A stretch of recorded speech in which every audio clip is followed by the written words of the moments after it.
Chers amis, soyez les bienvenus au Club 700. Quel bonheur de vous retrouver. Bonjour, pasteur. Bonjour, nous gardons le même plaisir. Alors là, tu es bien habillé, là. Merci, c'est la grâce de Dieu. Oui. Merci de savoir que vous êtes là avec nous dans ce programme du Club 700. Pour vous servir, je suis le pasteur Raymond Kofi. Et je suis Massi Domingo et j'ai la joie de vous annoncer les merveilles du Seigneur. Elle commence par Tiffany. Oui. Elle avait vécu des situations si dures et difficiles à supporter qu'il lui fallait vraiment un miracle. Mais lequel? Suivez son histoire.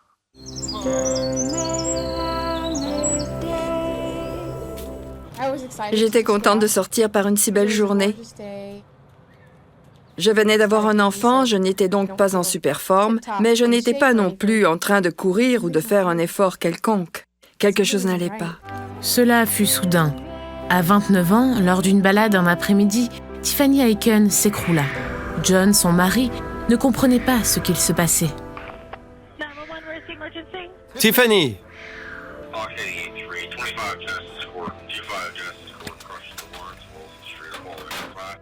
Tiffany? Tiffany!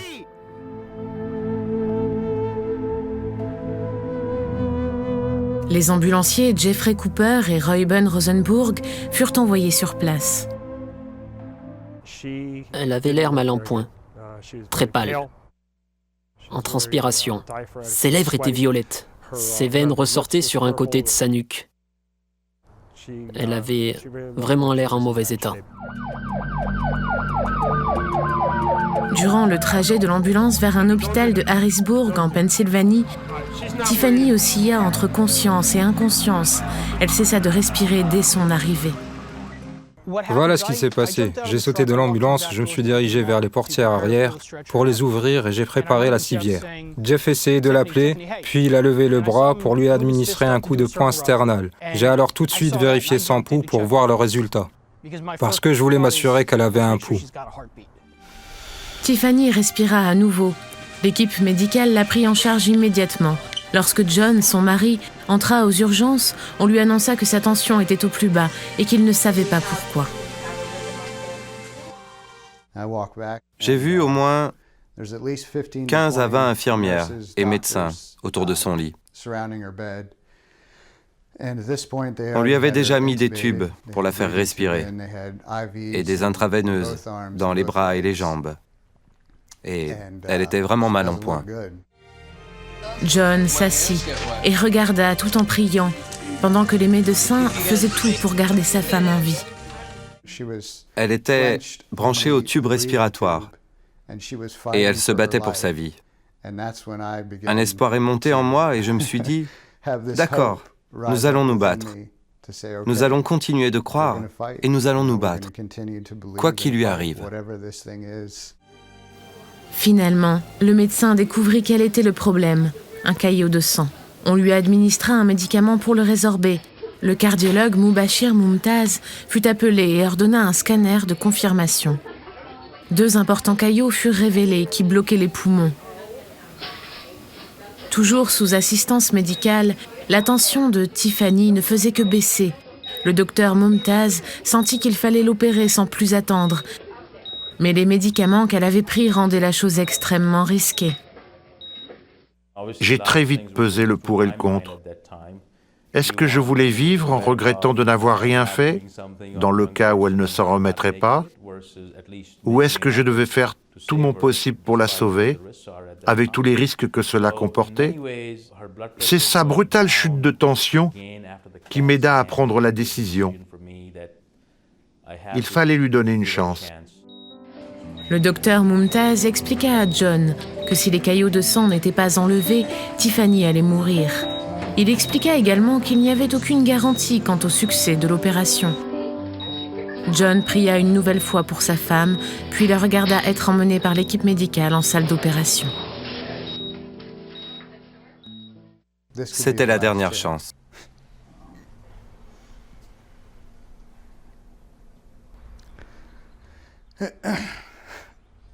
On n'avait plus le temps.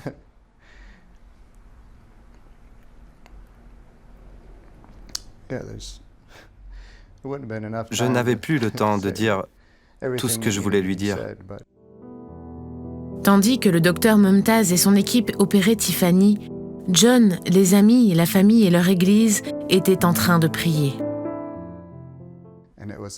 Il y a eu comme une décharge d'énergie dans la salle et nous nous sommes tous levés pour prier. Prier avec autorité, prier avec force. Quelques heures plus tard, le docteur Mumtaz sortit du bloc opératoire. J'ai expliqué à John que la première étape s'était bien passée et qu'il fallait espérer que la suivante irait tout aussi bien. C'était une excellente nouvelle, une nouvelle merveilleuse, oui, parce que 2 heures avant cela, je pensais ne plus jamais la revoir. Mais bon, elle était en vie, elle avait tenu le coup. Mais qu'allait-il se passer maintenant? Tiffany avait survécu à l'opération, mais il restait à savoir s'il y avait des dégâts au cerveau. On ne pouvait qu'attendre et prier. Après 3 jours de semi-conscience, Tiffany revint à elle. Il fut tout de suite clair pour tout le monde qu'elle s'en sortirait très bien. Oh, ça a été un miracle dont je suis le résultat. Je suis ici, bien vivante. C'est merveilleux. C'était même amusant de voir la main de Dieu opérer les miracles. Seule une personne sur 500 000 survit à ce type d'opération après une double embolie pulmonaire. Tiffany fut celle-là. Elle s'en est incroyablement bien remise, sans aucun problème ni défaillance. La revoir de retour au bureau, avec sa famille et ses enfants, a été vraiment merveilleux. C'était génial. Et elle est revenue à la maison entièrement rétablie. C'est extraordinaire.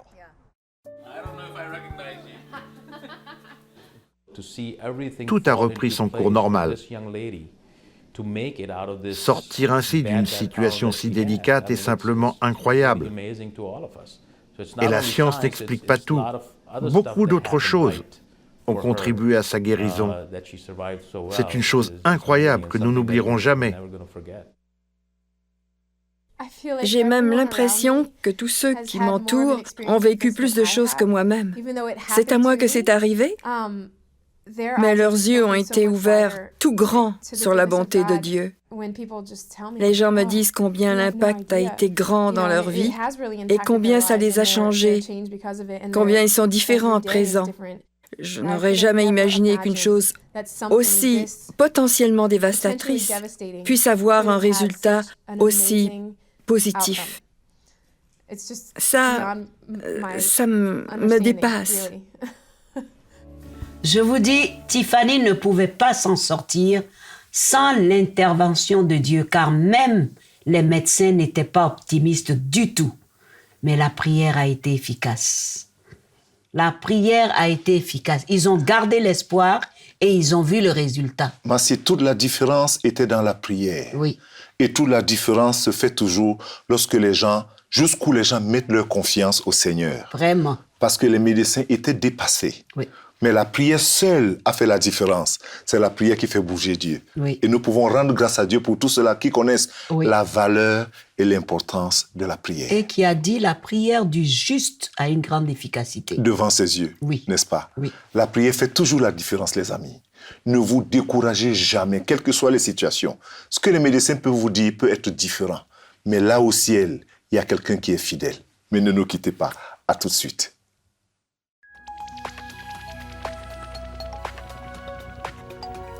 Si vous avez des questions spirituelles, des besoins de prière ou même si vous avez besoin de conseils, n'hésitez pas à nous contacter aujourd'hui à cette adresse ou au numéro suivant.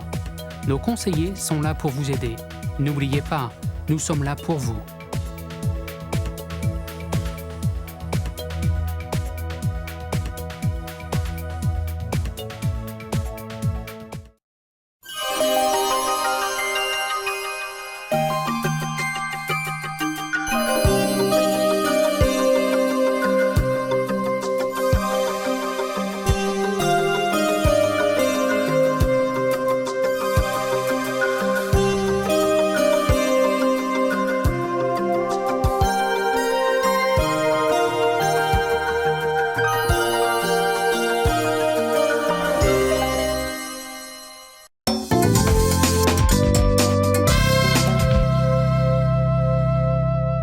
Mes amis, bienvenue de nouveau au Club 700. Nous avons le plaisir de recevoir dans notre studio Madame Janine Vieira.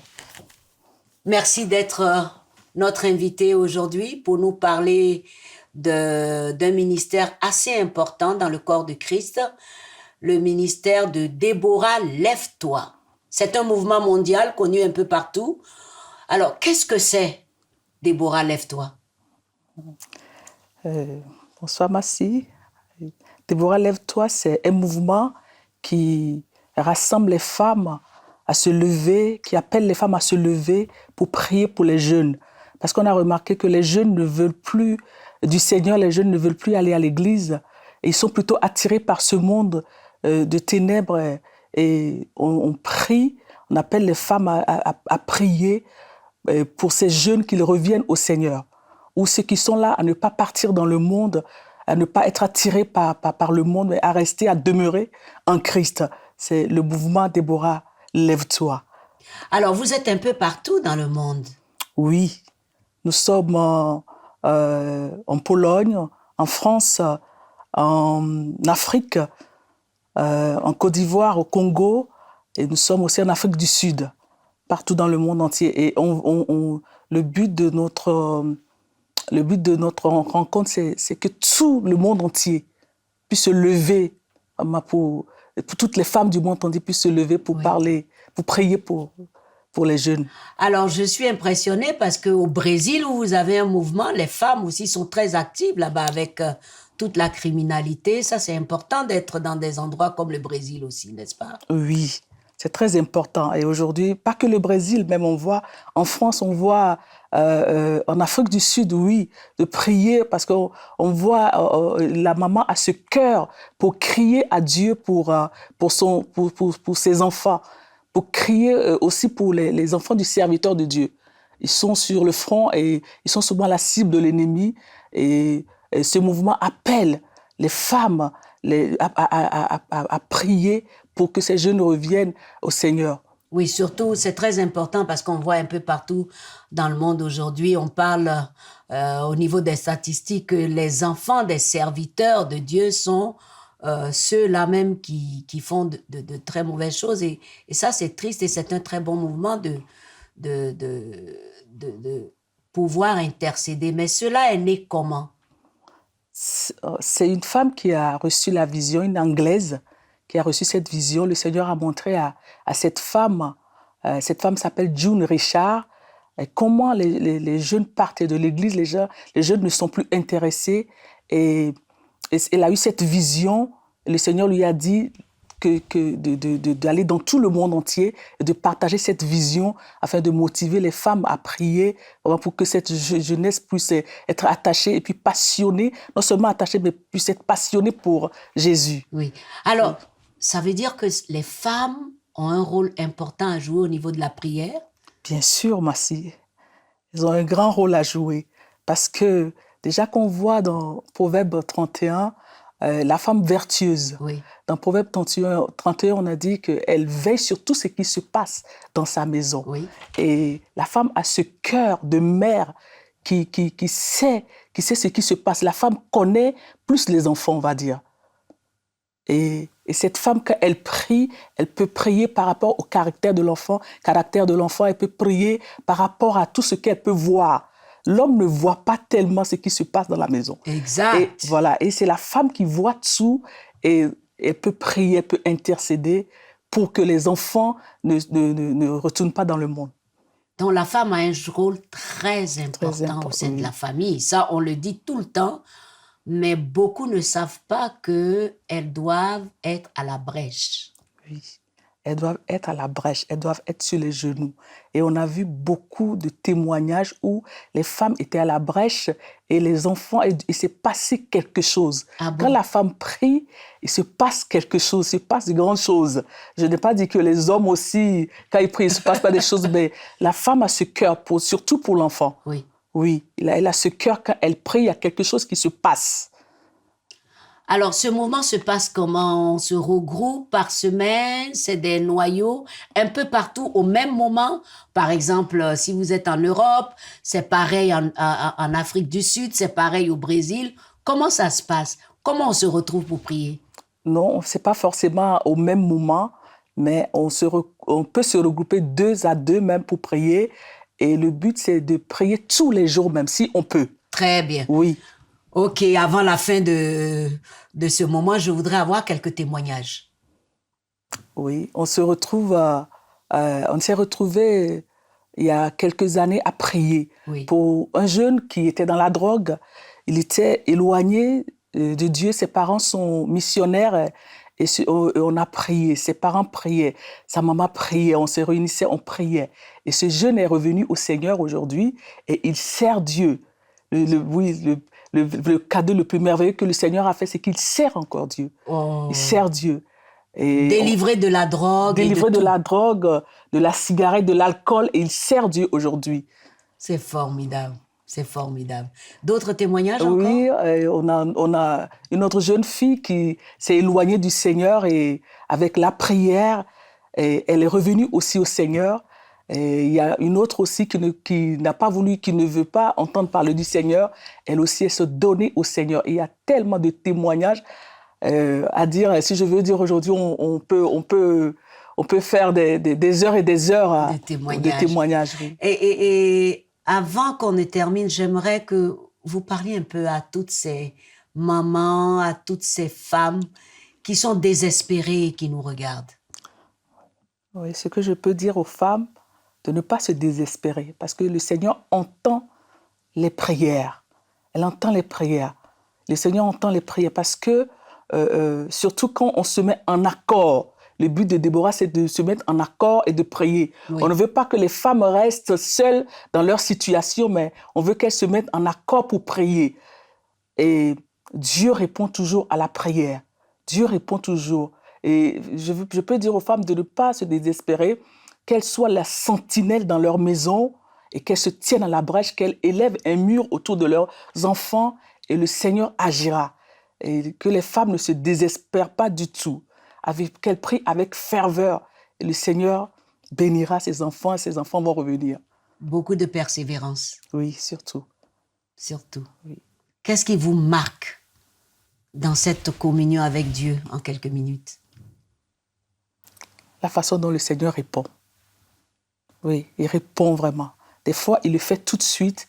Des fois, on attend, on doit persévérer. Et des fois, c'est tout de suite. Des fois, on est surpris de voir comment Dieu peut répondre à la prière. Que pouvez-vous dire de Jésus-Christ? Qu'il est merveilleux. Il est merveilleux, il est bon, qu'on s'attache à lui. Merci, Janine. Dieu vous bénisse. Amen. Mes amis, c'est formidable. J'espère que vous avez pris une très bonne leçon et que désormais, vous allez aussi intercéder. Que vous soyez maman ou pas. Que Dieu vous bénisse. À tout de suite.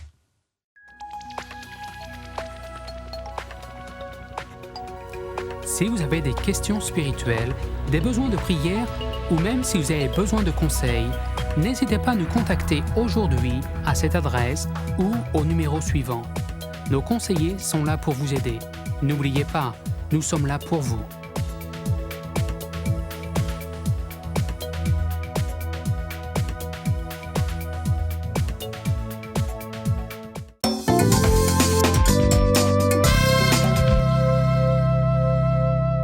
Merci de rester avec nous au Club 700. Le plus grand péril qui existe aujourd'hui dans ce monde, c'est l'accroissement d'un esprit de rébellion. Quant à toute autorité, il y a un esprit qui refuse tout gouvernement et toute autorité dans ce monde aujourd'hui. C'est l'esprit d'iniquité, l'esprit qui prétend à une liberté de vie, d'action. Les enfants aujourd'hui rejettent l'autorité des parents. Ils demandent une vie de totale indépendance. Et il est triste de constater que cet esprit est parmi beaucoup de jeunes chrétiens aujourd'hui. Et si vous voulez leur donner un conseil, ils vous répondent ou bien ils refusent. Cela n'est pas uniquement vrai pour les enfants, mais c'est aussi pour les adultes. Un esprit qui est dans le monde et qui refuse toute autorité. Le message qui nous est donné dans l'épître aux Thessaloniciens parle de l'antichrist qui reviendra et qui est l'inique ou bien l'iniquité, celui qui est sans loi et sans frein. Nous devons remonter le courant de la vie aujourd'hui. Si le monde n'a rien à dire contre nous, nous pouvons être presque sûrs que le Seigneur Jésus a très peu de choses à dire en notre faveur. Bien des personnes redoutent de suivre un chemin opposé à celui du monde. Et bien que telle ou telle chose leur paraisse condamnable, elles se gardent de la blâmer, de peur de compromettre leur bonne opinion ou ce qu'on va dire d'elles. Si nous voulons obtenir le prix de la course, il faut savoir une chose, combattre le bon combat de la foi. Je voudrais t'inviter à prier avec moi, tout simplement. Qu'est-ce qui t'anime en ces moments-ci, en ces derniers temps? Un esprit de rébellion qui refuse toute loi, toute obéissance et toute autorité? Je dis, Seigneur Jésus, je demande pardon pour toute la rébellion de mon cœur contre toi et contre ta parole. Je demande pardon pour toute la rébellion de mon cœur contre toute autorité. Je t'ouvre la porte de mon cœur, que tu me guérisses, Seigneur. Viens dans ma vie, Seigneur, et fais de moi ton enfant. Je veux connaître la soumission à l'autorité. Amen et Amen. Et la plus grande autorité, c'est celle qui vient du Seigneur et de sa parole. Que Dieu te bénisse si tu sais ce principe. Sois béni. Merci, pasteur. Merci. On va passer aux questions-réponses. Ah, de sitôt? Oui, de sitôt. OK. Ils sont pressés, ils veulent entendre leurs réponses. D'accord. Pasteur Kofi et Massi du Club 700. Pardon, j'ai plusieurs préoccupations. Avec tout ce qui se passe de nos jours, j'aimerais savoir ce que vous pensez sur le retour de Jésus-Christ et de toutes les doctrines et les choses qu'on dit et publie. Oui, nous ne voulons pas faire une longue doctrine, ou plutôt un long enseignement là-dessus. Ce qui est sûr et vrai, c'est que le Seigneur reviendra. Et il revient bientôt. Et il revient bientôt. Surtout, là, il faut insister là-dessus. Tout ce qu'on dit aujourd'hui du retour du Seigneur, il y a d'autres qui disent il était déjà venu, ou il est déjà venu, ou il va venir. Il y a certains qui ont prédit qu'en 2012, le Seigneur, c'est la fin du monde. 2012 est passé, on est en 2014 aujourd'hui. Alors, personne ne sait. Jésus lui-même il a dit, personne ne sait quand il reviendra, mais il reviendra. Personne ne sait ni le jour, ni l'heure. Mais une chose est certaine, le Seigneur reviendra. Donc, il ne faut pas que les gens soient emportés sur toutes les doctrines ou sur toutes les informations qui sont données par des sectes ou bien par des uns et des autres sur le retour du Seigneur. La Bible parle de son retour et dit personne ne sait. Mais une chose qui est certaine, le Seigneur reviendra. Et il revient très très bientôt. C'est ça l'important. C'est ça qu'il faut retenir. Oui, qu'il reviendra, mais il reviendra très très bientôt. Ça c'est important. Très très bientôt. Et aussi parce que si quelqu'un dit, OK, peut-être il tarde à revenir, je peux faire ce que je veux. C'est risqué. C'est un risque. Parce qu'il peut venir aujourd'hui, Massi. Il peut venir demain. Et il peut venir dans les minutes qui suivent. Il faut l'attendre. Donc vivre en l'attendant qu'il peut venir à n'importe quel moment. Mais il reviendra. C'est ça ce qui est sûr. Je suis du Congo, j'ai 21 ans. Je regarde beaucoup l'émission. Je suis souvent très touchée, mais j'ai une préoccupation. Comment faire pour non seulement accepter Jésus, mais être sûr qu'on est sauvé? La Bible dit, si nous confessons nos péchés, il est fidèle et juste pour nous les pardonner et pour nous purifier de toute iniquité. Et la Bible dit encore, celui qui a le Fils a la vie. Celui qui n'a pas le Fils de Dieu n'a pas la vie. Je vous ai écrit ces choses afin que vous sachiez que vous avez la vie éternelle, vous qui croyez au nom du Fils de Dieu. Que vous sachiez, pas que vous sentez. C'est-à-dire que notre assurance du salut vient de ce que Dieu a dit dans sa parole. Oui. Je vous ai écrit ces choses. À qui? À ceux qui croient qu'ils l'ont reçu comme Seigneur et Sauveur personnel dans leur cœur. Dieu dit dans sa parole, et c'est la seule assurance que nous avons, ce que Dieu a dit. Oui. Je vous ai dit, je vous ai écrit ces choses. À qui? À ceux qui ont cru. Donc mon assurance de mon salut, mon assurance que mes péchés sont pardonnés, je tire cela de ce que Dieu a dit. Donc, il n'y a pas meilleure assurance que la parole de Dieu. Qu'il soit certain, Oui. s'il s'est confessé, Oui. qu'il a répété la prière du salut. De salut, et qu'il a invité Jésus dans son cœur, que la soit... personne est sauvée. Ce n'est pas des choses qu'on sent, Massi. Non, on sent Personne n'a besoin de sentir qu'il est sauvé. On a besoin de croire dans son cœur et de l'accepter. Très bien. Bonsoir, pasteur. Bonsoir, Tata Massi. J'ai un petit problème. Là où je prie, on nous empêche de nous maquiller.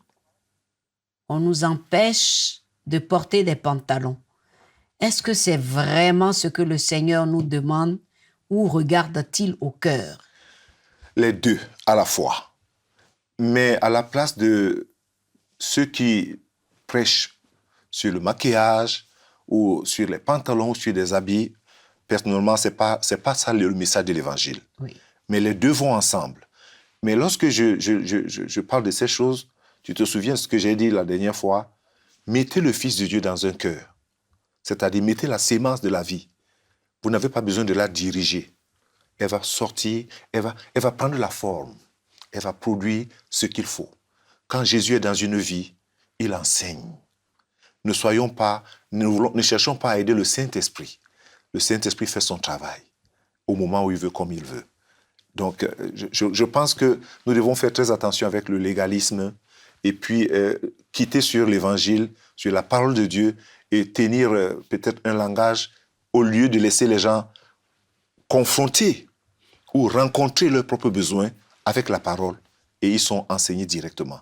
C'est plus facile quand quelqu'un est convaincu par le Saint-Esprit et prend sa décision au lieu d'essayer de forcer quelque chose en la personne. Exactement. C'est pour la liberté que Christ nous a appelés. Voilà. Mais de l'autre côté, ne faisons pas de cette liberté un prétexte pour vivre dans la chair. C'est ce que la Bible dit. Donc les deux vont ensemble, mais si un pasteur ou les dirigeants d'une église sont sages, c'est beaucoup de prier.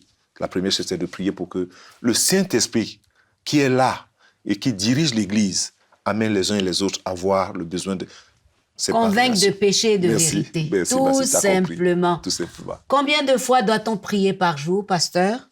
On prie à toute heure. À toute heure, à tout moment. À tout moment. Priez sans cesse. Priez sans cesse. Voilà. Oh, pasteur, merci beaucoup. Merci, Massi. Mes amis, l'émission est terminée. Nous vous donnons rendez-vous dans la même journée ou la semaine prochaine sur cette même chaîne. Écrivez-nous, l'adresse est sur votre petit écran. Regardez-nous sur le club700.tv. Allez sur Facebook. Et n'oubliez surtout pas, Jésus revient bientôt. Donnez-lui votre vie. Soyez bénis. Au revoir, pasteur. Au revoir, Massi. Avec tout le plaisir. Au revoir.